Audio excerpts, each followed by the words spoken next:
Saizi wewe Ruto unajifanya wewe ni president ambaye unapenda Mungu. Na tumekuja gundua kwamba wewe ni president ambaye ni devil worshippers mkubwa. Kwa sababu umejificha ndani ya kanisa na unajua kwamba madhabahu ya Mungu inakukula. The moment unaendelea kudanganya na unaingia kwa makanisa, hapo unajiroga.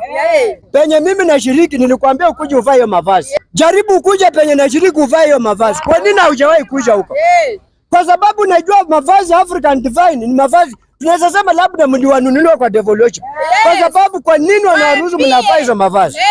Mavazi ya kwenda kwa muziki ni ya muziki. Mavazi ya kuibia ni ya kuibia.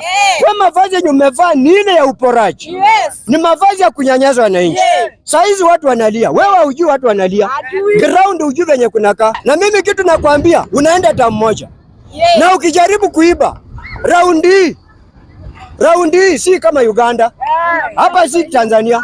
Ujue kwamba katiba ya Tanzania na katiba ya Uganda ni vitu mbili tofauti. Saa hizi unaanza kuzunguka kwa magari juu, badala ya ukae kwa ofisi uletee report. Wewe unazunguka ukirandaranda kama umbwa yenye imeona mwanamke mwingine mahali naenda huko.